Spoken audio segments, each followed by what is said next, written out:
నమస్తే అన్న అందరికీ నమస్కారం. కువైట్లో రోజు రోజుకు ఉష్ణోగ్రతలు పెరిగిపోతూ ఉన్న నేపథ్యంలో కువైట్ అధికారులు కువైట్లోని ప్రజలను రిక్వెస్ట్ చేస్తూ ఉన్నారు. అలాగే ప్రస్తుతం విద్యుత్ లోడ్ మనం చూసుకుంటే వారం రోజుల కిందటి వరకు గ్రీన్ జోన్ లో ఉంది. అలాగే ప్రస్తుతం ఆ యొక్క విద్యుత్ లోడ్ వచ్చేసి ఆరెంజ్ జోన్ కు చేరుకుందని చెప్పేసి, అలాగే ఇది రెడ్ జోన్ కు చేరుకుంటే కానీ కువైట్ లోని పలు ప్రాంతాలలో విద్యుత్ సరఫరాకు అంతరాయం ఏర్పడుతుందని చెప్పి అధికారులు తెలియజేశారు. కువైట్ లో వేసవి ఉష్ణోగ్రతలు ఎక్కువగా ఉన్నాయని చెప్పేసి విద్యుత్ మరియు నీటి వ్యవహారాల మంత్రిత్వ శాఖ తెలిపింది. వేసవి నెలల్లో మనం చూసుకుంటే గరిష్ట విద్యుత్ వినియోగం జరుగుతూ ఉంది.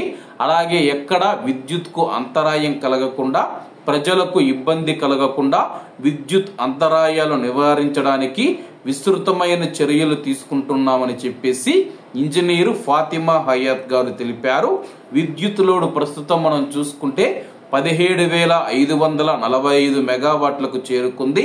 కీలకమైన ఆరెంజ్ జోన్కు చేరుకుందని చెప్పేసి సాహెల్ యాప్ ద్వారా మంత్రిత్వ శాఖ పంపిన లోడ్ హెచ్చరిక సందేశాన్ని అనుసరించి ప్రజలకు పంపించామని చెప్పేసి, ప్రజలందరూ విద్యుత్ లోడ్ పెరగకుండా చర్యలు తీసుకోవాలని చెప్పేసి గత 2 వారాలుగా కువైట్ లో 50 కంటే ఎక్కువ ఉష్ణోగ్రతలు నమోదు కావడంతో తీవ్రమైన వేడిగాలులు ఈ యొక్క విద్యుత్ లోడ్ పెరగడానికి కారణమని చెప్పేసి, ముఖ్యంగా ఉదయం 11 గంటల నుంచి సాయంత్రం 5 గంటల మధ్య గరిష్ట సమయాలలో విద్యుత్తును ఆదా చేయాలని చెప్పేసి కువైట్ లో ఉన్న కువైటీ పౌరులను మరియు ప్రవాసులను విద్యుత్ మరియు నీటి వ్యవహారాల మంత్రిత్వ శాఖ తెలిపింది.